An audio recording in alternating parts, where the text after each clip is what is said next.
Cool. I am the chair for the Department of Public Works. I'm joined today by Councilors Hogan, Councilor Peniagua, Councilor Green, President Hudson, President Allen, President Schultz, Councilor Schultz. So I've changed the structure of the council. There are now 7 presidents and 2 councilors. Okay. Okay. Oh yeah, and Councilor, we'll make a President Caldwell, why not? Councilor Caldwell as well. And we are joined by the Commissioners, Robinson, Fordock, welcome. Thank you. Yeah. So, I guess we'll let you guys kick it off and give us a summary of the year and how the budget's going and everything that's going on in the Department of Public Works. Thanks, Councilor. Commissioner Robinson, DPW. First, I'd like to just tell some of the, give a general background of DPW for the new councilors. We're made up of 10 different departments. As you know, we are pretty much the backbone of the city. What you see out there is what we do. So we pretty much do it all. This year, pretty much online with every other year. Our budget's pretty much the same. We got a few, I think about 8 new positions. I think we have about 412 funded positions. 47 of them are vacant right now, which is a big concern for me. And the biggest concern is in our garage, which we have 3 vacant right now, plus we added 2 new positions, so that makes 5 going to be vacant in the near future, with retirement coming shortly after next month. So it's going to be vital for us to recruit some HEMs for our garage. As you can see, that right there is the reason why our trucks are what we why we're lacking trucks in Santa and in snow and ice as well for our plows. So it's not really the workforce; it's more the equipment, and we can't keep up with the brakes in-house. So that's the toughest part. But I digress. I know you guys want to get into this budget. I don't know if you want to go line by line or just have specific items, especially with the crisis that we're having right now in Santa. I don't know if you want to spend more time on that or if you want to just go through the actual budget, Council. What do you say, councilors? I'd say probably go through the whole budget. I don't know. It's up to you. Okay. Yeah. No, not line by line. Yeah, Okay. just All right. the overviews. Well, I'll start with the main office, which is comprised of up front.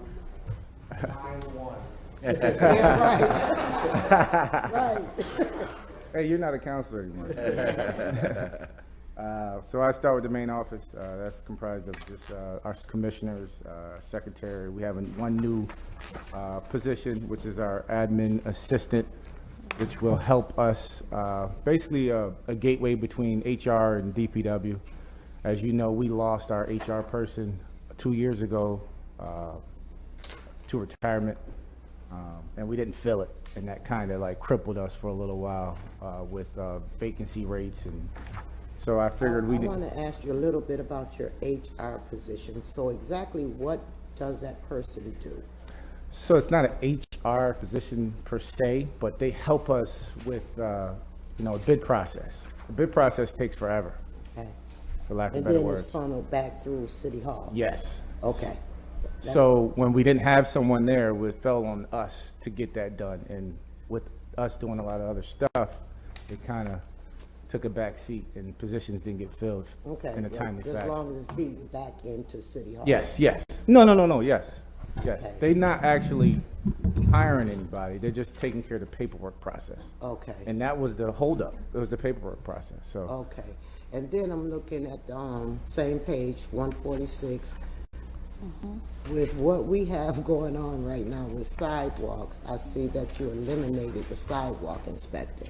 we didn't eliminate it. It's I think it's under a different line item, right? municipal sidewalk fund. Okay.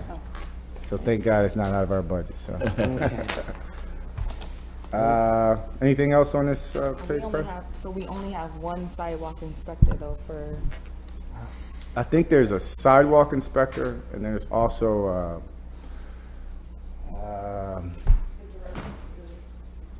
what is it, director of, so there's 4 positions taking care of sidewalks. I don't know the name of them per se, but there's 4.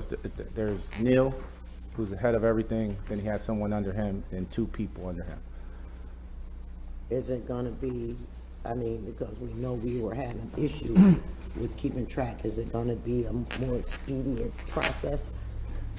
I think we have to wait and see. I mean, right now, we have a lot of sidewalks. You want to speak about that? Yeah, if we want to tuck right into sidewalks, if that's, hit that part of the conversation. Neil Burke, DPW. Yeah, so Commissioner Robinson was alluding to, there's been some changes. We're not eliminating the sidewalk inspector, absolutely not. We currently have a position on Indeed right now waiting to be filled. Part of our new HR process, hopefully that can speed up, but we're going to staff up in relation to the sidewalks. And so there are 4 people. Yeah, we will have 4 positions total. We're looking to hire the 3rd right now. So let me ask you this question, and I'm not trying to take it too far, but being that you're the lead on this, right? Yes, You have the expertise to be able to basically look at the sidewalks and deem them in any kind of degree? yes. Okay. Could I ask, there's sort of a change, why wouldn't you just have 3 sidewalk inspector positions, like, is this sort of a different strategy, or what? I don't understand. Yeah, it's building off what we've had in the past, but we're moving into a new program. So we need sidewalk inspectors, but we also need planning staff as well. So when I say staff up, I mean, we need the support in the background to help us. So we approved, I thought we approved like 3 positions that were termed to us like sidewalk inspectors. Now there's a change, you're doing planning people? Yeah, this has been the goal all along, is that we'll have a number of different positions related to the sidewalk program. So a couple of inspectors, yes, but also we're going to have 1 dedicated planner as well, which is big. Okay, so in other words, you're in an attempt for more efficiency, you've decided to change to, you needed a planning person with the tools. Right, we want to look forward and not just be reactionary. Can you explain what a planner does in the context of the sidewalk program? Sure, so we, is not news to anyone here, we have a lot of legacy infrastructure, so we have a lot of need. And the previous program was complaint-based, so we were completely reactionary. We want to move into a place where we are planning for the future, especially with dedicated dollars. That is why we need the planning support as well. So, I mean, things like looking at pedestrian counts in schools to figure out, okay, there's this missing link of sidewalks between this school Absolutely. and this road, and we're going to... Involving condition data, involving pedestrian counts, involving known generators, schools, parks, things of that. Encroachments, things like that? Encroachments is a matter for the commissioner, but Because there's a lot of issues there'll be with right-of-ways and encroachments. there is, and I want to stress that, the sidewalk program isn't a streetscape program. It is just the sidewalks. Okay. So let me ask you this, just the sidewalks, because I'm gonna go back in a little historical. At one point, and we still do, we have narrow sidewalks on some areas. And I think we opened up the spec and we made it a bigger, like 4 or something. 4 feet. 5? Okay. So what happens with those 3 feet? Weren't they 3 before they changed the specs, or were they 4? They were 4. So what happens to the 4 feet sidewalks that's still in existence? It's all depends on context. So it is a case-by-case basis. If that 4-foot sidewalk is fine, we're going to leave it for now. Okay, so they're still in compliance, okay. How many sidewalks do you think will be done in each quadrant? How many sidewalks? Or how, rough, So this is actually a really good question. So in the past, we've looked at this as, oh, we did 1, 2, 3 Maple Street and, box checked. Whereas that's not necessarily the way we're looking at it now. We're looking at it by a block by block basis. So we want to get the biggest bang for our buck. When we're going in and doing new sidewalks, we're going to do long runs, so blocks at a time. And for example, you can see it on Park Street right now. We're doing entire blocks, where in the past we were spot checking. We were chasing after people who paved over their driveway, and now you got to put in 2 squares. So we're moving away from that. But our goal is to do several miles of sidewalk in each quadrant. That's going to vary from year to year. We have legacy infrastructure encroachments, a lot of other things. So the cost varies because honestly, once you start digging, you're not sure what you're going to find. But we do try and keep a fairly limited scope to just sidewalks. But again, we're going to have to make the driveway repair as we cut in. We're going to have to do the green space as well. You said legacy. Let's go back to legacy real quick. The people that have black topped over their sidewalk, and it's been that way for 30 years. So if they come through and do the sidewalks, that means that they have to dig that up? If they're doing a full driveway replacement, which requires a permit, yes, that has not changed. That's always been the way that it has been required of you as the homeowner, and we haven't changed that process at all. They're grandfathered in as long as they don't redo that driveway.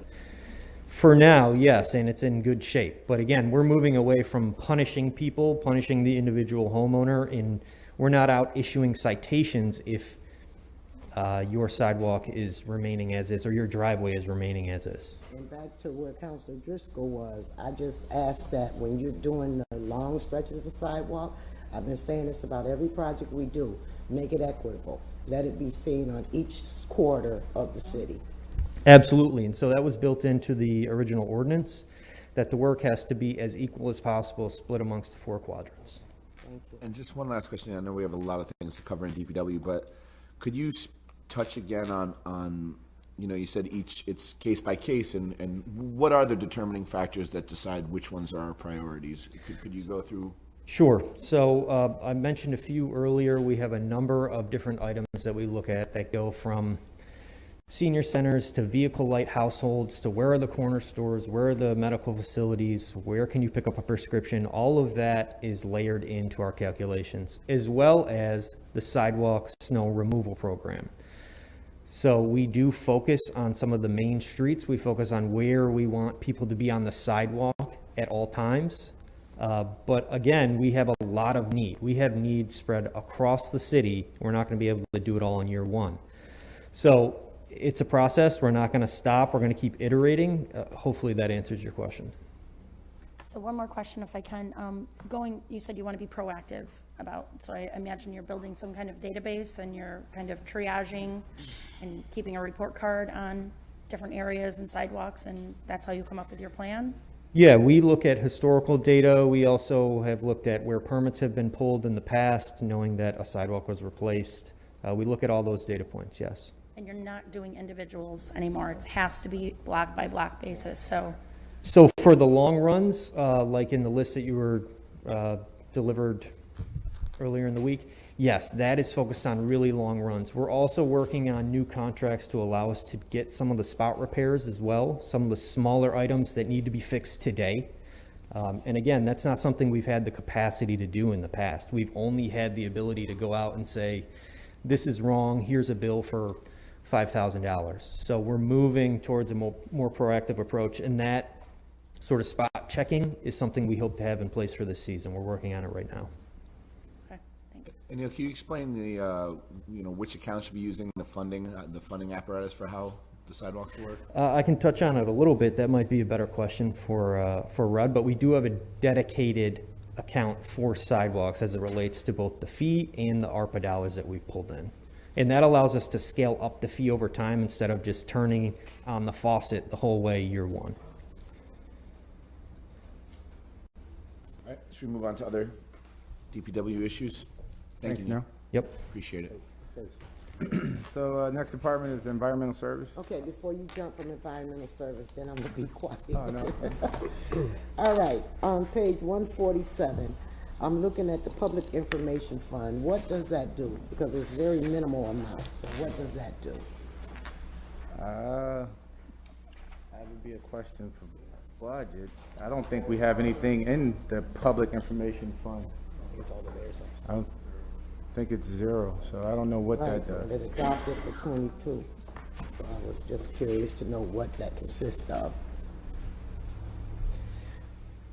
Since I've been here, I don't know. I think the communication flows through the mayor's office now, and maybe it used to flow directly from DPW. I'm speculating, but That's probably before my time, so I don't. I mean, we print the city service guide, but that goes through the school. There are some expenses to that, like paper and I get that, but what I'm curious to know when it says Public Information Fund. So if DPW is gonna dig up something in neighborhoods, I'm just thinking that might have been the fund that you used to put the door knockers on people's doors to tell them that you're coming through. I'm just, No, that's a part of the department's responsibility. So that would be street repair, who puts the door knockers on them. and that's added in the budget, in the In street repair. repair budget. Yeah. Okay. All right, I'm done. Sorry, Prez, I didn't have any. What'd you say? I said, sorry, I didn't have any information on that one. I can get Because back they to cut you all on the that. funding, you have no Yeah, information. I can get back to you on that one.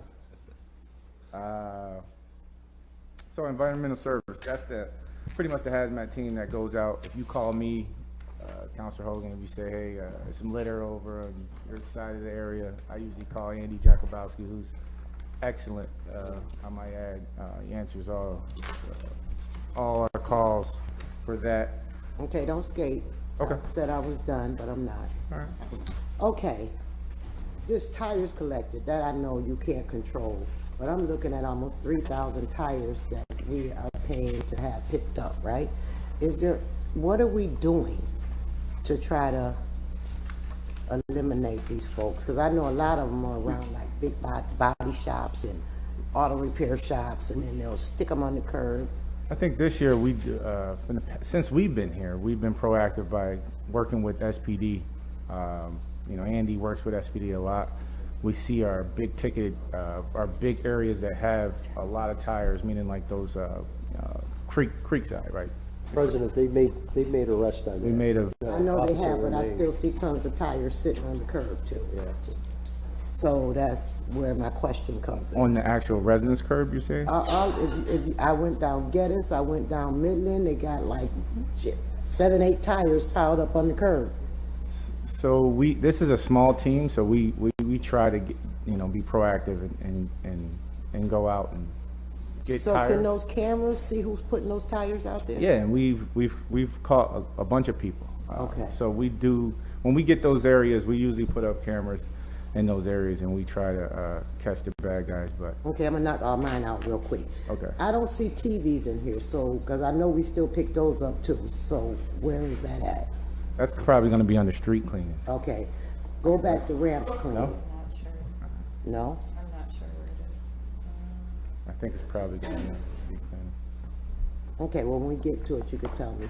Okay, where it says ramps clean, is that city or state, or do we go out in lieu of the state when they don't do what they're supposed to do? Oh, no, we try to avoid the ramps on the state just because for safety reasons for us. So that's the state's responsibility That's the to state's clean those responsibility. ramps? Yes. So those ramps up over there by Cathrope, those areas right there, that's the Right state. in all Right those in- areas. yep. So when that happens, because I can speak for me, people call me on a regular basis about the ramps. So, and I call you. So you in turn get in touch with the State, state? yes. And, okay. We have a contact at the state that we usually contact and say, hey, this area is getting out of hand, can you send someone over? Okay. Thank you. Okay, yeah. Any further info on environmental services? I like that we did put in 2 extra employees in this department just to Great. help with litter. So that's Just help with litter, you said? just to help with litter. We're gonna have we have a dedicated litter team, but it's only four guys. So if we had start adding to it every year, maybe we'll get to a point where we can be proactive in every area. So Commissioner, the illegal set-out investigator, you got nobody in it for the coming year, but you must have, those duties have gone to somebody else, or? No, that's in a, I think they moved to a different budget. That's Sam Perry. Okay, so it's in a different department? Different title? So it's a different title from last year. Alrighty. What's the new title? Public Works Inspector. Okay, so that's, and he's See, got I'm more money, surprised as so. you are, so. I still call him the legal set out, so, I mean, you can still call him that too. I don't think he'll mind. Handing out those tickets, that's what counts. Yeah. All right, so that's our environmental service. The next is building services, which is basically our team that goes out and take care of the buildings. We have a bunch of them in the city that we own. Also, under that umbrella, there's, we have the roofers, the painters, the electricians, plumbers, set on. The next is street repair. That's the team that's been, I think, been rock stars for the last 2 years. They've been paving away in that department. I think, I want to say over the last 2 years, over 100 streets. This year, we're also going to be tasked with doing another 50. So that's, I haven't seen that. If you look back in DPW's era, it's been 15 to 20 every year. And we've revamped that to make it a little bit more. So if we continue that route, even after me, I think we'll be in good shape in the city.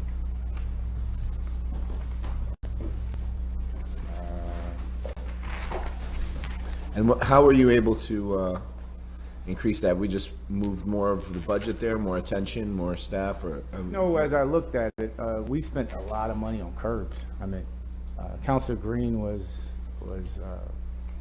our chairperson, and we spoke to him about that, as you know. And curbs was granite curbs at that. Was a lot of money. So we only replace the curbs when we need to. And now, obviously, we got some touring funds, some outside funds to help us with that as well. And yeah, I think that's That was a great decision, Commissioner and Councilor Green. More paving, less curbs. exactly. Okay. I think the next department is the garage, which I think I spoke about. I'm sorry, can we street repair? Oh, sorry. Question. We talked about this a little engineering, but street cuts, I think, are issue, right? And I think the issue we have is, engineering said they have specs that anyone that does a street cut is supposed to follow. I think they revamped them this year too, or last year. But I think the challenge we probably have is the enforcement of that, right? And or if they come in and it looks fine for the first 2 weeks, but then it deteriorates over time. Is that something we should think about having a dedicated person to oversee that process? And even just to say, I know we hold money right after to make sure it. Yeah. But even if it were to be, let's say National Grid or someone's done a bunch and it holds for 18 months, but then a bunch of them fail, we have someone that's on top of that to make sure, okay, you're applying for another permit, you've run into these issues in these other places. Just because I think it's something that does kind of fall through the cracks a little bit. And it'd be nice for us or anyone to be able to say, oh, there's this new issue on Euclid, and I know who to call to say they're on top of that. You're right. Well, I think we do, I think we need another person, but we do have a person in our budget that actually goes out and take care of the permit side of road cuts and making sure everybody's following the rules. There's so many of them. I guess, is there an opportunity for that person to follow up, or is they're there when the work's done and then it's done? Like, no one's checking 6 weeks later to make sure it's held. I think that's where we need to add an additional person. I think we need to look into that. We also, internally, for the city, I mean, there's a ton of water cuts, right? And we have sewer cuts. So we need I think we're working on a process now to have someone oversee that and take away. When I came in, I always said, why is water doing reconstruction? And they do a pretty bad job, right? In my opinion, right? They do, right? We No, but you do. yeah, I'm not going to say that. And I but- think if we had more staff in that could oversee that or take it from them and have DPW do it, that I think maybe. we're in talks of doing that now, and that's, I think the process is moving in that direction. I think we're gonna find someone to oversee that, and we're gonna, fund positions to be under the DPW umbrella instead of being under the water department. I think they do what's underneath the road, we should take care of above the road. So you have somebody already going to do that, or you're not, or do you have to add a position? We're in the process of adding a position to oversee the water cuts. And take Shouldn't it it, under- probably should be in this budget then? It is. Oh, it is. Yeah, it's Okay. it's called the road reconstruction manager, but I don't like that name, so I gotta change it. Okay. So it's just a name change? Yeah, for now, but we also need the employees to add on to that, so we just work, it's a process, so it's a, Oh, and here's the process. She's gonna make the process go.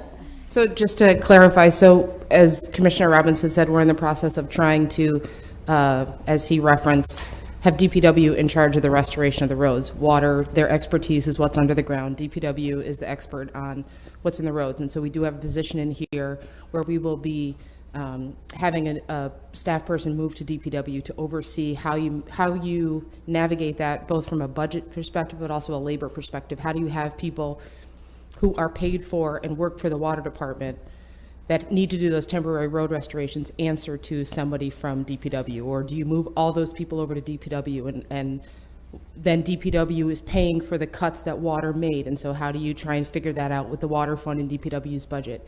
And also, in addition to which Commissioner Robinson said, we are in the process too of trying to look at road cuts in general. You know, we do have Matt Fiato dedicated to National Grid cuts, but we're trying to, and we're working with API and working across engineering and DPW to try and figure out how effective is that, and what are the road cuts that are happening that we're not getting to, that are outs? How many cuts is Verizon making? How many cuts are other providers making, so that we can get our arms around the number to then figure out, is it another person working with the law department to see, can we vary the penalties? If you cut into a road that we just paved, can we make the penalty a lot higher than if you cut into a road that we paved 7 or 8 years ago? They have to get a street cutting.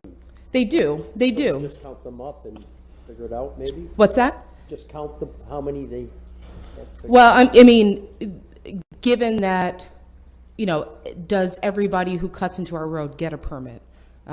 Is another question, and because sometimes cuts happen and nobody answers for them, and so, you know. Councilor Green says that's why we need somebody who can. And I agree. I think what we wanted to try and find out, though, is, you know, if there's a small percentage of Verizon cuts, and if we were to change the penalties, they would stop doing that. You know, I'm not against dedicating somebody to that. I think we're just trying to get the data to justify bringing on another person. I'm not against the idea. I'd love to have somebody dedicated to road cuts. I just want to make sure that we have the data to support it. And just going back to the water, I mean, can't we just have DPW bill the water fund? Wouldn't that We probably- could. I mean, that's one of the solutions. And then it's just, you know, working with 400 to talk about, you know, do we have an MOU that just says that although these folks work for water, you know, they answer? Or do we transfer those positions over and make sure that Local 400 doesn't have any issue with it? You know, and yeah, we could certainly directly bill the water department for that. I know, you know, right now a lot of those costs end up being absorbed by DPW because Kevin Hunter will repair water cuts before he mills and paves a road. So yeah, that might be, I'm not trying to make it seem overly complicated. It's just that that's the type of stuff that we're looking into right now to see how the logistics would work.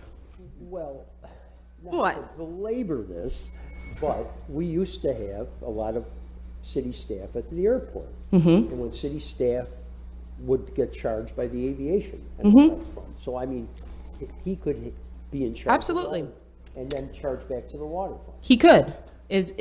Is that the solution, or do you take all the employees who are currently assigned to road reconstruction in the water department and just transfer them over the DPW, and what does that require? Or does it make sense to leave them there so that they can do temporary repairs, but ultimately they answer to DPW? I mean, I agree, charging back is, I'm not trying to make it seem like it's complicated. I'm just trying to say that we're in the process right now of establishing how that is gonna work, that's all.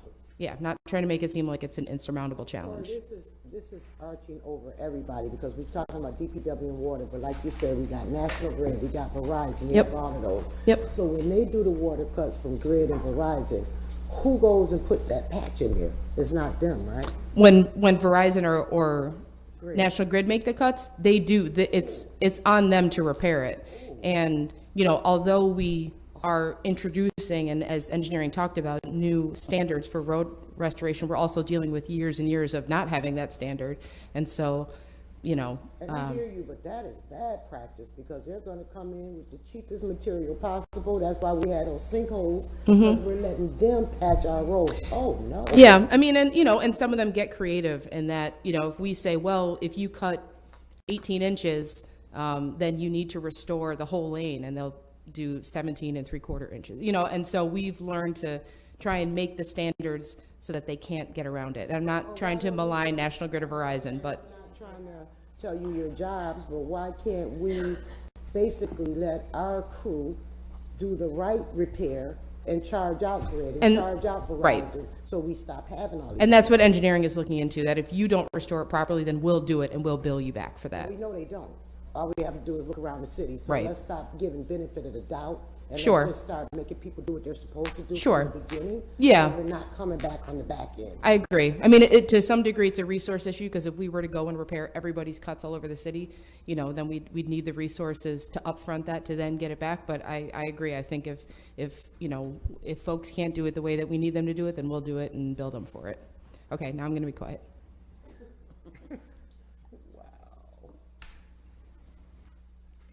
We good? Oh, I'm good, okay. Okey dokey.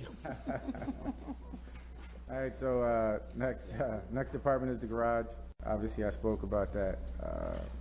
There's really nothing new in there. We just need people, and we need them in a hurry, so.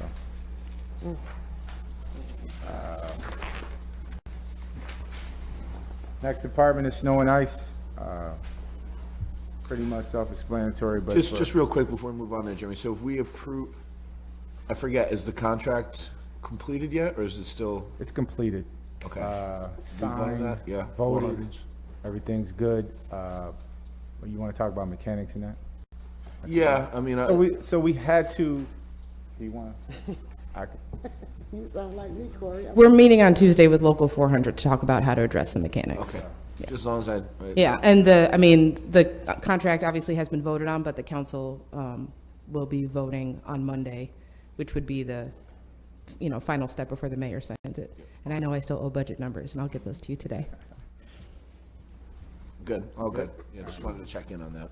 So for snow and ice, for the new counselors, snow and ice is a department that's made up into 3 different departments. So it's not really like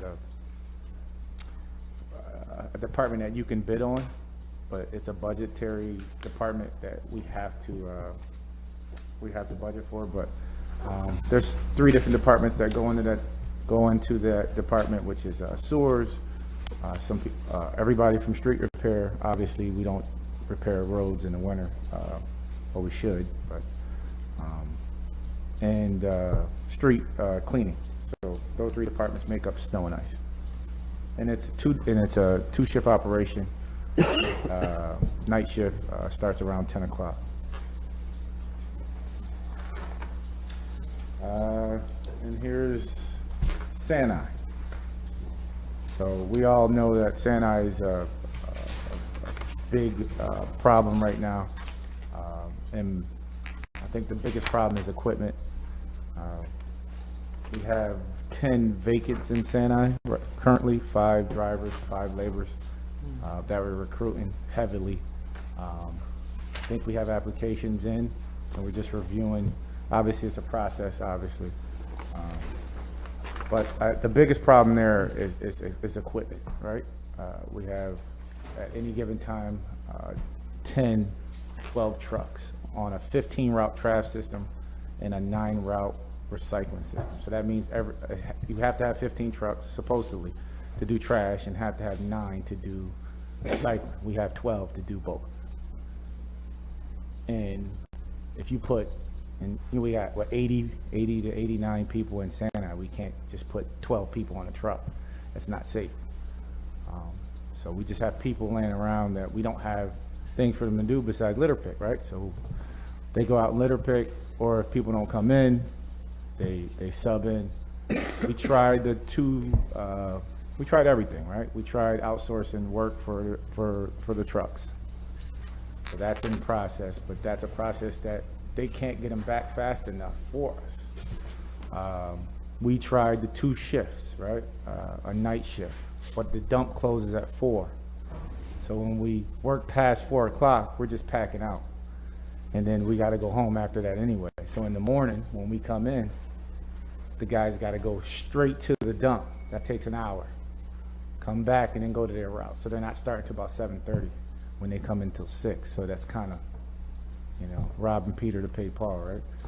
I mean, like, on that one though, if we have 2 shifts, I mean, I understand we'd lose an hour in the morning, but that's still more labor, right? If you double the amount of shifts and lose an hour in the morning? But you're still in the same boat, right? You think about the trash route. We have 2 shifts. We had a recycling shift and we had a trash shift. The trash couldn't get up until after 2. So they couldn't get the trash up because they only had 10 to 12 trucks. So it went into the next shift. So now we're out there till 6, 7 o'clock doing recycling, but we're behind because we had to catch up for trash. So the recycling crew had to catch up for trash, and now they got to go out and do recycling. And now they got trucks that are packed out. So it's With less trucks. So it seemed like it worked in the beginning when you did that staggered. Why is that not working now? Why is it taking even longer to get the recycles? Did we lose staff or did more trucks break? I think that's a combination of both, right? When we went to the 2-shift system, staff wasn't on board. They really wasn't. They didn't want to do the 2 shifts. Some people had families, they had to get their children off the bus, and we made them go to a different shift because we could do that obviously in the contract. So people either left because they quit, or they left because they went and got another job, and there was about 20 of them that left. So you think, 30% of the workforce leaves, transfers out, or get terminated. That's tough. And then we did lose some trucks. How many people do you have on your staff right now, far as in the departments? I don't. So 79 people. So yeah, we are 89, so 79. Good math. So you said 20 people left when you went to that 2-shift system, but you currently only have 5 vacancies for drivers and 5 for laborers, is that correct? Yes. So where are those 20? We've been backfilling as fast Yeah. as we could. So we've been hiring people left and right. We want to have the staff, so when the trucks come in, we have the staff, so they know the routes, they know the system, but we just don't have the trucks. The people is not the problem. It's the equipment. So if the trucks are full, then what happens? They sit So you're just waiting, until the morning. The dumps close at 4, and we got to be there on the scale at that time. So you can't start leaving at 4. You have to actually be there. They're gonna close. We've been in contact with them. I tried to get them to stay open later, and then we can't just dump on our site. I even thought about that, but DEC rules. We can't just make a landfill of our own. So we're up against it. Like I told you before when I sat up here and said we need help, we really need help. And we need to think outside the box. We can't be simple-minded by saying, hey, we can do this in-house. We got to go to the next level. We have to. We have to think outside the box. To that point, Commissioner, I know this isn't the point of the committee hearing, but early on when we were taking a few days, the first time that we took a few days to pick up recycling, some constituents reached out and suggested, why don't we do recycling every other week? It would seem that'd be a better solution than it blowing all over the streets as it has been, when it sits out there for 3 days. I think the city could adjust to every other week. So that's certainly in our long-term plan with moving to carts. Initially, I would say that in January, we didn't know that we'd be here in May. But switching to biweekly recycling involves a lot of things, and one of them is a massive public education campaign that hits people like 10 times, because you and I could be on the same route. I'll make believe that you are picked up on Friday with me, and I'm gonna now be picked up the first and third week, and you're gonna be picked up the second and fourth week. But how do I make sure you know that? Because what I think would have resulted, unfortunately, is everyone still having their recycling out all the time. Because you have to communicate with them so many times to get them to hear the message. We definitely need bigger bins. Like, I couldn't wait You would- every other week with all the stuff that we have. I wouldn't, it would still be like Yes, overflowing. that would have been my second point, is that some of us just don't have the capability, the volume left over in our bins to do it without those 95-gallon carts. So it is something I've talked about with the mayor and several people, and I just think if we would have needed the bandwidth in January to do a massive outreach of public education, like for several weeks, to make that happen. So when the bins come in, we take those little blue bins and throw them inside of it? So, there'll have to be some education on that too, but I've done it with Radisson and Town of Camillus, and they can return them to Okra, they can return them to the Town of Camillus. They had different places set up where people could They're plastic. deposit them for reuse in other ways. Because there's still going to be towns and villages that use them once we give them up. Commissioner, you mentioned trying to get help from mechanics outside of our employees. How has that gone so far? What's our plan? Like, is that in the budget for next year? How many times have we tried that? I'll speak a little bit about it, but I'll have Rich DeVesti can speak a little more. But I think that the lead time for outsourcing is especially mechanical work, you're out a month, month to 2 months. So and that's probably, saying it light. I mean, we put a truck into a person, they evaluate, they have their own workload. They said they're going to get us in. They get us in, they find something wrong, but then they find something else wrong. The next thing you know, that one little thing turns into two, and that's how it happens. I mean, we just got a couple of our trucks backed up in at Tracy, our vendor, for what, 2 months, 3 months. Rich, you could speak about it if you want. Rich DeVesti, Fleet Director. Yeah, we have some of the older trucks we send out are 16, 17 years old, so they'll start taking one thing apart and then they just come apart. There's more stuff wrong with them, and we still need them back to keep the fleet going. So as these new ones come in, we still have to keep the old ones running. We're still running 2005s and 2006s, so. Okay, so that's going to the vendor, and this, I'm not an expert on this, but are there like local garage shops that you can send? Yeah, we're sending them to local heavy shops, and they're short people too. I mean, they're weeks behind. Most shops are 2 to 4 weeks behind. The dealerships like Tracy Road and Mac and all them, they're good to us. I mean, because we keep buying. But the smaller shops, they'll have 20 trucks in the back waiting to be worked on, and we're in the list. And we're pushy. I call them all the time. So we do what we can. And the age doesn't help. So when is the ETA for the trucks that we bought? When are they? They're coming in now. One just arrived. There's 5 more coming in the next week or week and a half probably. They're coming from Michigan, upper Michigan, so it takes a couple days to drive them here. I see the smile on your face. Well, the crisis is a result. No, it hasn't. It's not going to resolve. The problem is like the equipment, it can keep coming, but if we only got 4 or 5 mechanics to fix the And back to the mechanics, let me ask you this question, because we were talking about, as Councilor Green asked, about outside mechanics. So what was the cause? We can't get mechanics. Is there a shortage of heavy-duty mechanics, or is that the pay that they're I getting? can tell you what's the cost. From my being here in 4 years, I think the problem is the pool that we have to search from, and the pool is this big. Syracuse, we have to get people from Syracuse that have HEM licensed equipment that are professionals, right? And most of these heavy equipments are made for people that worked on tractors all their life. Where are those people? They're not in Syracuse.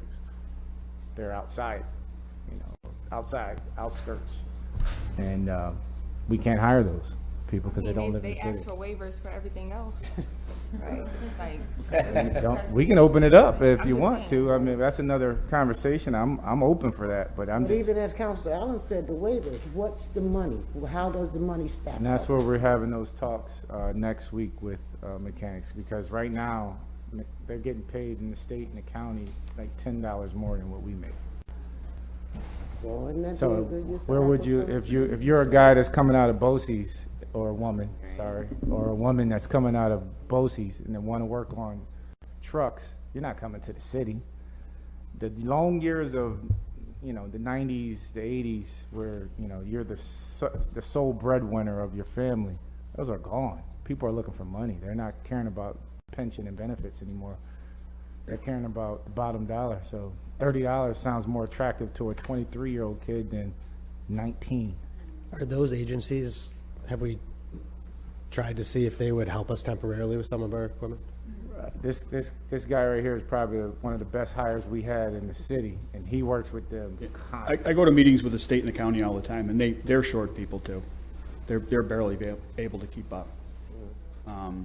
The age of equipment's bad because like I said, it takes so long to get the older stuff, and so that's going to help. But there's not a shop in the city that's not short.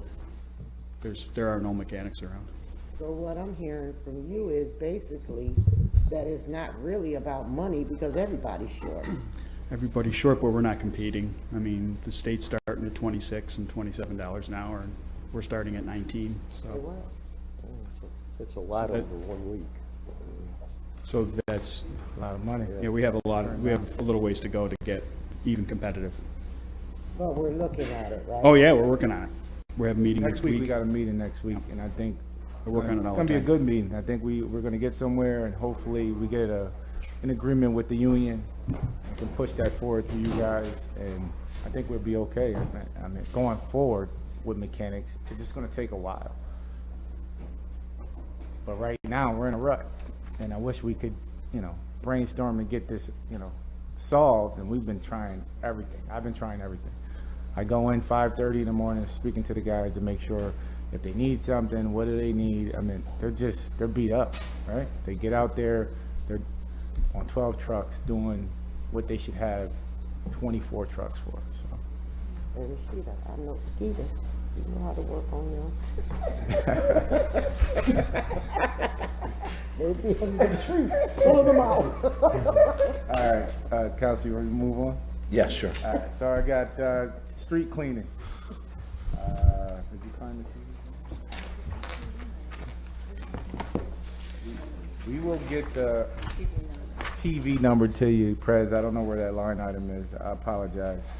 But street cleaning is the department that, they go out, sweep the roads, they pick up brush and debris, they pick up yard waste.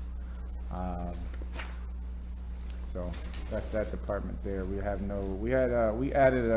a driver in that budget for sweeping. We added, what is it, three new sweepers. So that's gonna help a lot with keeping our roads clean. I know it was a problem before. I remember when Councilor Green was our chairperson, we used to have issues with picking up yard waste, and then we left a mess afterwards after we swept. So now we got the sweepers to actually kind of follow those crews. So when they do leave a mess, we can get that swept These up. sweepers. Right now on the road, we got 7, I believe, and we have 6 drivers. So we got every quadrant covered. So that's a good sign.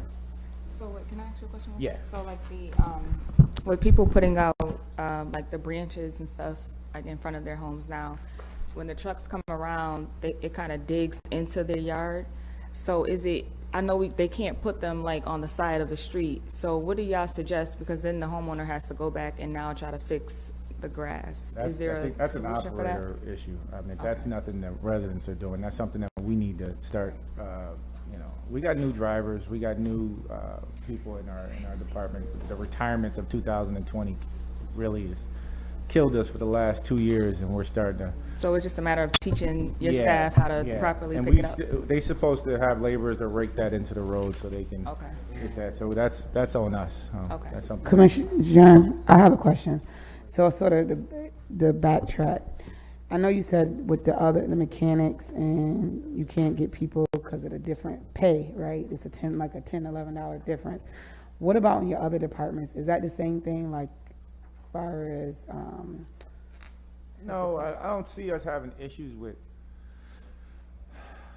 and we do have issues with truck drivers, but not as bad as mechanics, right? okay, We can get someone, a laborer, to actually get their license, because we teach in-house, so we can get someone to get their license through us. So we can get, that's an easier process for us to do. We can't teach anybody to be a heavy equipment operator. I mean, Gotcha. mechanic, I'm sorry, a heavy equipment mechanic. But to Rich's point, he did put in some mechanical helpers in the budget, which is going to help the mechanics, and hopefully those mechanical helpers become heavy equipment mechanics. gotcha. And get those certifications. So Rich is amazing. I'm gonna keep saying that. He's doing everything possible for us. We haven't had that in the city since I've been here in the last 4 years, but you've been here 2.5, Rich, and it's really made a difference. So. Thank you. Quick question, follow-up with Counselor Allen about, picking up yard waste when it's in the right-of-way. Same vein, you have those big bucket trucks, or whatever they're called, with the scooper thing, payloaders. Yeah. And they're like plowing this brand-new, beautifully paved street, and they're scraping it up and putting digs in it just to get one bag of yard waste out of the road. So is there any thought that can go into that to prevent them from plowing a street and marring up the new pavement? Again, I think harsh. that's, it is. I think that's more of us operator error than anything. Most of the senior vets know when to stop, know when to get their labor to help them put the yard waste into the bucket. So that's on us. We need to get better at that. I know we had a lot of issues, especially in your district, about newly paved roads being scraped, and we're trying to rectify that in-house. So. And any more thought about getting like a leaf sucker vacuum apparatus that can be used to collect some of that? I'm not sure is a factor, but other municipalities have them, and it just seems like a great tool. I think we have to brainstorm on that one. I know we had some thoughts on that and the price tag on that as well. So we'll have to brainstorm on that. One more quick question. What age can you be to start working at DPW? 18. 18, okay. Yeah. And I gotta add too, our diversity has become great at DPW since I've been there. I mean, right now we have, when I first got there, we had 2 female staff that was on 400, and pretty much that was like a boys club at DPW. But now. Now it has some female members though. We do. Still the boys club now. It's got some females. Well, now we have some diversity there. We have some drivers that. Saw one the other day. It was like seeing a unicorn. I'm like, go girl! So and I will say the guy ran over the curb, and she didn't. I was like, What does your leadership look like? And that's the same thing, President Hudson. When I got there, we had I want to say 3 or 4 a person of color in leadership, and now that's ballooned doubled probably to 12 maybe. Really? Crew leaders and supers. So we're not just putting a cap on people saying that you can come here and work and be a laborer or a driver all your life, but you can actually kick down the door and be me if you want. So I've been trying to preach that to people. My door's open, been open. If someone wants to go and get classes on Excel, we didn't have people go up to OCC and we paid for it. I tell people all the time, if you want to be a crew leader or supervisor, let me know and I'll have you set up with the superintendent right now so you can learn payroll and you can learn all that stuff. Okay, I'm going back through the budget. I don't see professional services on any line. No. That's me. I'm the professional service. No. Yeah. Well, to the last point, President Hudson, I remember when there was a time when there wasn't any person of color as a foreman. in the Department of Public Works. And you look now, and I'm telling you, it's a big change. Because if you think about it, right? We have a lot of people of color in those labor positions, in those 400 positions, and if you got a person that don't look like you, bossing you around all your whole tenure there, 20, 30 years, that's kind of the ceiling effect, right? The glass ceiling effect.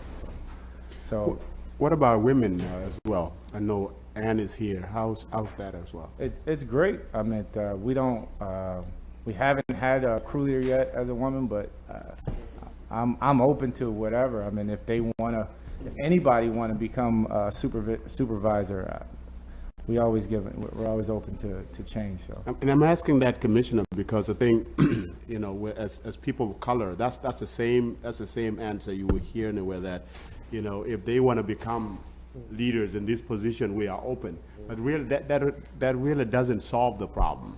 You see, I think doing more of effort to reach down the line, because I'm sure in the department there are women there that would be great doing that stuff. But because of the culture in the department, they may be deterred by that, to not pursue. And I understand that. I think the reason why we haven't had any women in supervisor positions, because we haven't had any women in the department at all. I mean, it was slim. It was one woman, a driver, when I got there, and then one in the actual garage doing the stocking. And now we have drivers, we have laborers. We're everywhere. So okay, yeah, and I will say, we don't. The starting position for a lot of people is through sanitation as a laborer, and then you work to achieve your CDL with our help. And so you're not seeing many women take that entry-level laborer position. So a lot of them are coming in already as drivers for Centro or the school district or something like that. But we are seeing more because there's been such a driver shortage that there seems to be more like free training opportunities for them elsewhere. And then once they get it, they're finding out about us and coming our way. So I think we're going to see more as we go. Okay. So. All right, so we got a few minutes. I'll just run through this, Counselor. We have last two departments. We have transportation, which take care of our stoplights, our stop signs, striping, and all that stuff. And then we have sewers and streams, which is our sewer department. Any questions? so I'm sorry I came late, but I just, quick question, 168. You see those salary right there at the bottom, street maintenance crew leader, street maintenance welder? Yep. They are 18,000, are those part-times? 168. Yeah, which one are you looking at? The whole line there, from grade 24 to like grade 5. These are the street maintenance crew leader. That's a full-time position. They are full-time position? Full-time position. Okay, so I understand, back in the day, we had issued that the city employees would be paid a minimum of $15 an hour, right? So does that equate to $15 an hour? Are they being paid full-time? That's the hourly rate there. Okay, okay. The hourly rate is on those, and then our temporary services are $15. So those will add up to about what, $30,000 a year, $40,000? Roughly, yeah. Okay. All right. Yep. Thank you. Okie dokie. Good. Yeah, I'd love to sometime dig deeper into sewers, but I think we'll save that for another Just time. call a committee meeting. That's all. Yeah, call a committee meeting. But thank you, commissioners. I know it's been a rough stretch for you guys, but good to hear the trucks are coming through, and wishing you guys all the best. I appreciate the effort. Councilor Driscoll, they're very responsive department. Oh, yeah, Overcome absolutely. a lot of challenges, and we really appreciate it, so. He's a Nottingham graduate. Now, I could call Skeeter. Despite being a Nottingham graduate. Bulldog. Bulldog, baby. I could call Skeeter. He can hoist it up on a rope.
Hereby declare this meeting started. I'm Joe Driscoll, Chair of the Department of Public Works, joined again by Councilor Hogan, Councilor Majuk, Councilor Allen, Councilor Schultz, and I'm sure some of my colleagues will be wandering in and out throughout. But the purpose of this meeting is to talk about the garages and transportation. So, guys, if you want to take it away. All right, Commissioner Robinson, DPW, I have with me Pat Monin. He's pretty much the overseer of the garages, so I'll let him take the lead. There you go. I'm not quite sure if I'm an overseer, but but I'll try to answer any questions you may have. We also wanted to mention we have two LAS representatives in the audience here. Kendi Diaz, who is the area manager for LAS, oversees all the garages. She's also an overseer. And Steve Senka does the bookkeeping. Nice. So I just wanted to introduce them. If I stumble, they can always answer the question probably more succinctly. But for some reason, I don't know, I think Corey had mentioned to me that someone had expressed some concern or interest in our garage capacities and where we're at with the monthlies. So I'll briefly go over that. Currently at AXA, the capacity is 550. We have a total of 454 monthlies. At Fayette, the total number is 550. We have 509. Madison, 552, and we have 365 monthlies. Washington, which is our biggest garage that we're operating right now, is 1,245 total capacity, and we have 504 monthlies. Then there's the Center Armory, which has a capacity of 104 and a capacity of 104, and we're at 110 monthlies. Okay. So there's a little bit of oversell there. But I think that the number of monthlies has been continually going up and up and up for the last several months at a gradual rate, but it is going up. And I think that's an indication of what's going on downtown. And a lot more people are starting to come back to work. And I think that where we can really, we need to really start filling in is the Washington garage. Obviously, it's the newest, it's the biggest, it's the best garage we have. And how much, so you said it was about 1,200 capacity, around 500 something monthlies. Is there a lot of non-monthly user or no? Is it just monthly users exclusively? Pretty much just monthly users. I mean, there's some transient people coming back in that are daily parkers, but for the most part, it's filled by monthlies, or occupied by monthlies, I should say. But it's the other thing that's going to be going on real soon is we're getting into festival season, like Taste of Syracuse and various events. Right. And that garage is used quite often for that. So there'll be some interesting event parking situations which help our bottom line. So, I don't know what else you'd like to. Well, the relationship with Laz is new, correct? Yes, as of last April, they came on board. Probably most significantly, not only having. I know they're here. We can pretend they're not. Yeah. Well, they've actually done an outstanding job. They've provided a uniform effort in all 5 garages, which is nice. Before we had 2 operators, and it was always kind of, well, one's doing this and the other's doing that, and now. If you walk through the garages, and I invite you to do that, for the most part, I'd say they're 150% better than they were as far as cleanliness and just daily operations. Great. When LAS came on board, part of the bid package was that they would install new revenue control equipment. I don't know if I've been called a single time when that equipment has failed. And before, when we had the old equipment that was antiquated, I'd get several calls a day. Yeah. And so that's really helped the operation of the garages as well. That all sounds positive. Yep. Is there a breakdown of all the garages listed in here somewhere? I don't think there. Nine, they got a breakdown of adopted and all that stuff. They're around 173, I think, but I think it's just a line item. Yeah, go ahead. So I do have a question. Is there a specific question with Laz? One of my constituents had reached out, and Corey is aware of this. I think she's still back there, about the woman who she pays, I guess, monthly, but she left for a month, and then she got the boot on her car. So she was charged the monthly rate and to pay for the boot to get off her car. Is that something that we typically do to people that pay for monthly parking? So I mean, so the individual, had signed an agreement that said that she would let us know when she was terminating employment. That's part of the agreement that everybody signed. So we did have an agreement with her that she would let us know. She didn't, and she was actually gone for about 5 months. And so we held that spot for her because she hadn't let us know for 5 months, anticipating that when she returned, we would get payment. So ultimately, she owed the city $700, but Laz negotiated with her, so I believe she only paid $2. So I mean, we are, I don't want to say overly aggressive, but we are, and we have given Laz the direction to be assertive in, in making sure that people are paying for the spots that they agreed to pay for. So was the boot necessary? Like, is this something that we always do, or so we always boot? I don't know that it's, I don't know if it's something that we always do. I don't know, Candy, if you want to. Yeah, it's a last resort. It's not something, we've had other customers that we've had payment issues with that have not resorted to the boot. But I think just the lack of response here and the length of time away, that's, and again, we did resolve it where the total bill was $700 and she only paid $2. Okay, so you want to ask, or you want? Go for it, you still talking. She's, so her question was, or statement, I thought we didn't boot on private property, but you can boot in this case because it's a city garage? Yeah, I mean, we're paying Laz to operate the garage for us, and part of that operation is that if we have somebody who, we do have an issue with non-payment, then they're authorized to do that as part of the operation. I forget your name, but the rep, you have to, if you can come up to the mic and just say a few words. Candy Diaz, I'm so sorry to interrupt, but the reason for the boot is because this is a valet parking garage.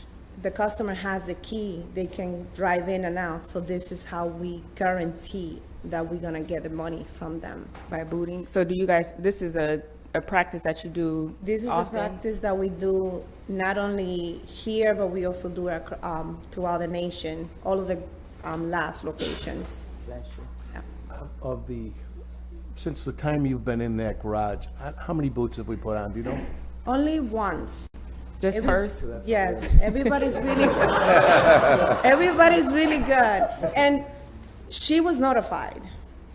Okay. So. Because it was, from my understanding, you guys talked to her the night before and told her that it was okay for her to park there overnight, but then when she came out the next morning, she had the boot on her car. Yeah, I'm not aware of that. Okay, yeah, because at this point, I want to just give her the $100, because I feel like it was kind of unfair, because I get the rules that you guys have, but the fact that y'all let her drive in the parking lot, someone told her that it was okay for her to park there overnight, so she went in the house under the assumption that her car was fine and she would deal with it in the morning because it was late at night, and then she came out in the morning and had a boot on her car and then had to come out of pocket and pay. But if you think about it, we didn't charge her for the boot. We only charged her $200. If we were to charge her for the boot, she would have had a $50 extra, because just to put the boot in her car would be $50. Mm-hmm. So the charge should have been $250, and we only charged her $200. And she still has her spot, and she's very happy now. Okay. She didn't seem that happy. Yeah, that's what I was about to say. Appreciate it. She paid $200. Paid $200, but none of it was for the boot. We removed the boot. I can't hear you. Right. Yeah, that would have been my issue. Like he said, they disabled the car instead of just having a conversation with her, because it is an inconvenience. You know what I mean? Especially if you were told that it was okay for you to park there, and then you got the boot. Yeah, I mean, I'll just say too that, in part why we have people notify us if they're leaving is so that then we'll give that spot to somebody else, because as we found out during the pandemic, whether or not people are actually using the parking spots, the costs for us don't change. And so, people were saying, well, I'm not using my spot, so, I haven't been there in 3 months, I don't want to pay for it. And we said, well, that's why we have a clause in there that you have to cancel, because especially in Center Armory where the demand is, higher, if she had notified us that she was leaving, we would have given that spot to somebody else and started to get the revenue, because the cost to us to operate that garage or any garage doesn't change, whether or not people are parking there. 5 months. She didn't pay for the 5 months. Right. So, and then if she had let us know, we would have canceled her contract and we would have brought somebody else in who would have been paying for those 5 months. And I just checked with the city auditor on this. So we're in a 3-year contract. Correct. Right? Mm-hmm. And we just signed another one in April or something. When did that So we start? entered into the contract with them about a year ago in April. So was there any attempt at, obviously people weren't, during the pandemic, they weren't using the garages. Was there any attempt to renegotiate a little bit? Renegotiate with the Parkers? With Laz here. No, I mean, I think, Laz keeps they've provided us a budget. They've kept to that budget. We believe that their costs are reasonable. I don't think we think they're overstaffing or anything like that. I'm just saying because of special circumstances. Yeah, but I mean, it's not as if, there were 7 different booths with lots of people in it. I mean, Like watching one car. we moved to the revenue control equipment so that we don't have people sitting in booths, but we still need to, because the garages are open, we still need to have attendants there. We still need to have security. So there are some costs that are baked into it. And, in reviewing the budget with Laz, we didn't believe that if there was any fat to be cut, they were proactively doing that. We have weekly check-in calls with them to monitor the budget. So, I think, I don't think there's a ton of fat in the operation of the budget that we would want to cut back because less people are parking. I mean, and also people are coming back. So, as Pat mentioned, it's slow, but we are seeing increases. And that leads to another question. I mean, you got all the, all those bright people in API. We're probably going to estimate, because you say people are coming back. I think we're going to have a whole new business climate. Some people might come back, some people might not come back. So I don't know if we'll need that much parking. Well, I think that's also. There are garages. Yeah, well, and that's in part why we brought Laz on as well, so that we have, both internally changed our process so that we can consistently monitor the revenue that's being brought in per garage based on how much we're spending per garage. So that way we can make the decision whether or not, which is a conversation that we're starting, whether or not some of these garages are ones that we need to really hang on to long term. Tim, what's a ballpark figure as far as us paying? We bonded for all these garages, right? Basically, years ago? Years and years ago. Yeah, I think the latest one was the Washington Street garage. We're still paying up on the bonds or what? Probably. I don't. You got time, don't worry about it. We can find out. Okay. But yeah, I mean, I think the latest one was the Washington Street garage, which was built sometime in the 90s, Pat? Yes. Yeah. The other thing I wanted to mention too is with the 81 project, and I don't want to get off on that subject because I certainly can't speak to it, but with that project, I'm sure you've all noticed that a considerable amount of cars park underneath the highway. Yep. Those cars are going to have to go somewhere. And we've gotten interest already from Syracuse, just the other day, from Syracuse University. They're having a big problem with their students, where they're going to park. Get more places with that. So there's a couple hundred there that are actually talking to us about the Washington garage. I think these garages are going to get very full very fast. It's just my prediction, but these cars got to go somewhere, and I think we're going to be scrambling for space. The council did just approve, 120 spaces for Syracuse University for that Yes, Washington garage, so. That was a renewal.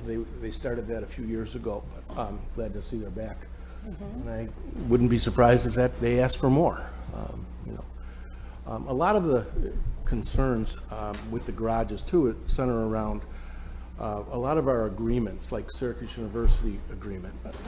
I don't know it off the top of my head, but 120 spaces, but there's a minimum and a maximum usually set on this. And we have to, another example, matter of fact, would be at the Madison garage, we contract with Rothschilds. They operate the medical facility. Right. And we are guaranteeing them for their clients, their tenants, a minimum of about 200 spaces. So we have to be very careful whenever we get a new client, monthly contract, that we don't cut into that space, because that's their space that they can use to attract new tenants into the building. So that all kind of comes into play. But luckily for us, Madison is a very full garage right now.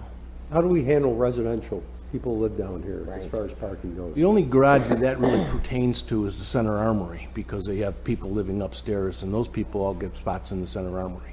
So a lot of those people, such as the woman you were speaking about, live in the building. Center Armory is an unusual circumstance because the city owns the garage. A company called Pacific Properties owns the tenant space where like all the stores are, bars and stuff.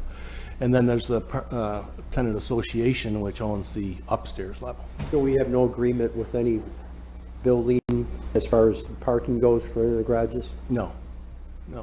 There's, I shouldn't say no. There's 7 spaces are occupied in the Fayette garage from a building outside just outside. They had overnight parkers. Overnight parking is one of the issues we've been looking at very closely. When they did the, what was it, 300 Washington across the street here, when they remodeled that building, apparently they didn't plan very well for parking. Yes, they did. I'm sorry. Yes, they did. They plan to give, they got 220 apartments. They're giving up 120 parking spots, and they plan to filter the rest of their people on the side streets and on it. Yeah, exactly. They plan. Yeah. And you know, they've been coming after us quite a bit, trying to get more overnight parkers.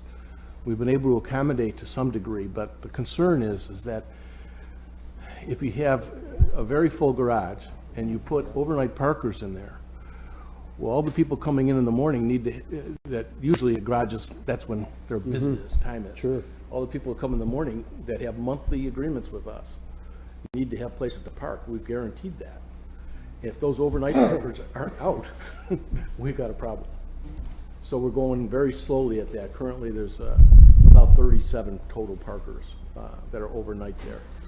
And we'll be talking it over with Corey and Laz and getting their recommendations and the best way to proceed with this. Can I ask you a question, Corey, maybe you? Because we're building all of these apartments all over this downtown structure, right? And these folks aren't paying cheap rent, but they have no parking. So how are we gonna address that? Because if I get sick in my apartment and I'm parked in a parking spot and I can't move my car, what happens? You mean during the daytime? And you don't move your car and you're on the street, you're gonna get a If ticket? I'm on the street or if I'm in a lot or whatever, if I'm sick and I can't move it, what, do my tickets pile up? I mean, Yeah, I mean, if like anybody, if you're parked on the street and you haven't paid and you've been sitting there all day, you're gonna get a ticket. I mean, you know, as Pat mentioned, and I think, you know, to Laz's credit, they've, you know, made a lot of progress here, and I think there's more progress we can make collectively. We have capacity. The Washington Street garage has plenty of capacity for if folks want to park in a parking garage. It just might not be right outside their building.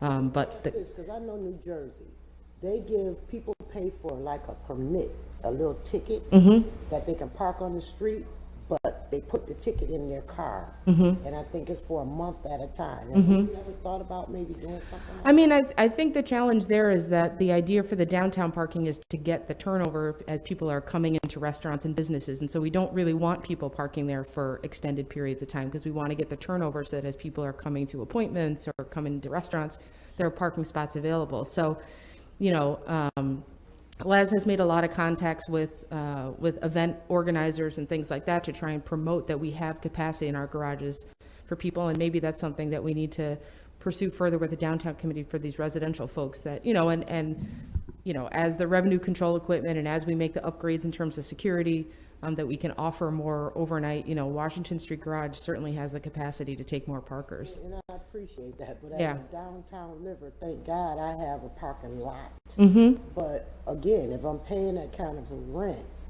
and you're saying, oh, we want the turnover, then you really don't want me downtown. I mean, that's part of living downtown, is that, you know, if you want to have a driveway where you can have a parking spot available, that's what the residential living, but living downtown, I know I've lived in downtown areas where, I would have to, or even, you don't even have to go downtown. I lived on Tip Hill. You park blocks away. That's part of what you agree to when you live down there, is that you're not going to be able to find a spot right outside of your house. So, we do have options to offer people. It's just understandable that it's not going to be necessarily right outside of their apartment building. Also to that point, I think rezone is considering that, and they're talking about having some kind of permit, residential permit for parking. So we can talk to Owen maybe and ask him where that's going. Anything else? How's the, what's the structural status of all the garages? Are we looking at any emergencies, any impending stuff over the coming years? Oh, we've got a couple projects going on. We're still working on the sprinkler system at AXA Garage, the Syracuse Time and Alarm, which is doing the alarm side of the sprinkler system. By alarm side, I mean there's an alarm and then there's the actual sprinklers. The alarm side has been down for a considerable period of time, like 2 years. And the reason for it is because we're having a very, very hard time, and apparently this is happening throughout the country, of getting the parts. It's a nightmare. And I'm in constant contact with them. They actually sent me a letter from it was Honeywell, which is their supplier, saying this is happening throughout the world. And particularly sprinkler systems are very, very difficult to get repaired. But we're getting very close. They're telling me probably within the next 60 days, we'll have the sprinkler alarm back in operation. Very anxious to get that done. Other than that, the garages are actually, I don't see anything really troubling. The Center Armory garage has some structural issues that we've got the engineers looking at, and they're taking steps now to get that repaired. But that's about it. I heard, I think a problem was last year, and I don't know if Corey left. Yeah. I think there was Jefferson Garage or something like that. One of the garage had like a major structural problem. That's Center Armory. That's what I mentioned. Okay. Yeah. Okay. Yeah, we had the engineers come in and take a look at the steel supports in the garage. Okay. And they have been deteriorating at a rapid rate. The garage is approximately 20 or 25 years old or somewhere around there. And those structural supports, and I'm not an engineer, they look to me like they're about 100. And so in certain spots. And the engineers, as they explained it to me, said that water is leaking down from the courtyard areas of the armory into the garage, very similar to what happened at AXA. That water is causing these steel struts to erode very quickly. So now we're going in with some temporary shoring that has to be designed by the engineers, and then we'll put permanent shoring in there to take care of the problem. So while that is going on, people are still using it, right? We still can use the garage. Okay. But a few of the spaces have to be blocked off so that the engineers can get in there and do what they've got to do. Okay. Yeah. And it's too bad too, because it's a very small garage. It's only 104 spaces. So, every one of those spaces is needed. Okay. Auditor Maroon? Peter Maroon, the City Auditor. Just to respond to your question, Counselor, our office has been conducting since last July a audit of the parking garages that will be made available to you Monday so that you'll have it. But just to give you a heads up, CNS Engineers has been engaged in 2018 and 2020 with the latest reports where they do a structural assessment and they assign some dollar figures to them. So I encourage you to read those. Awesome. Thank you. Thank you, Can I Auditor ask a Maroon. question before the auditor leaves and maybe Director Rudd? I'm looking at the pages, right? And I'm looking at the Harrison Street garage and what they took in and what was adopted. But I'm looking at the auditor's findings and recommendations, and it says on here that there is, it says, it's been in default. The payment has been in default since October 2020. Where are we at with that for Harrison? She's in the audit.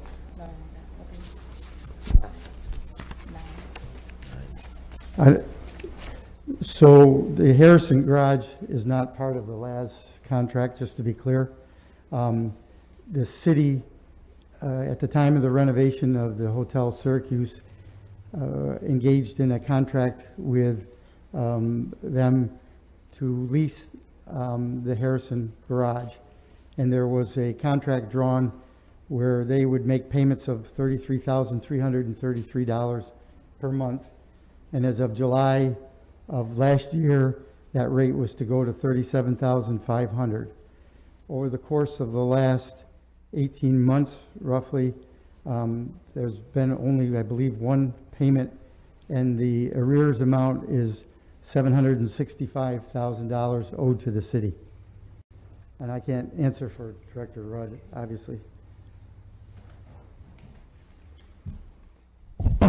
I don't know all the details, but what I've heard and why the budget is similar to what it's been historically is that I believe they'll have to enter into excuse me, gotta sing, a repayment plan that'll be negotiated between the Commissioner of Finance, so Brad O'Connor, and them. And I think it will be some kind of repayment that will extend the term and have them pay what's owed in the past over time into the future, because they were affected by the decline in revenues from the pandemic. But I'm not at all involved in those negotiations, and I don't think there is an active agreement. Currently, the agreement with the Hotel Syracuse was a 20-year agreement, the first 5 years of which has now passed. So there's a potential for 3 5-year additional agreements. So if there's something that's going to go forward in the way of an extension or a payment plan, in my humble opinion, what's owed to us now should be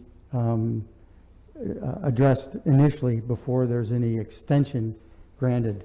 I had inquired of both the Chief Administrative Officer and the then Corporation Counsel, Kristen Smith, for materials and information as to the status of this, since I asked last fall. I had no response. It was a bad year for hotels, so. Sounds good. I wanted to just add that while we still own the garage, we are responsible for some of the structural repair work and some of the ongoing projects. There's nothing specifically right now that I'm aware of that we're doing, but I know it's being discussed in part of those negotiations about exactly what we need to do. Again, it's not something that I've been involved with at all, because more or less the hotel operates the garage through a company called AAA Parking, and that's about all I can add to it. Okay, any further questions, any further comments? No? Thank you, Pat, appreciate it. Thank you, Commissioner. Thanks to my fellow counselors. WCNY.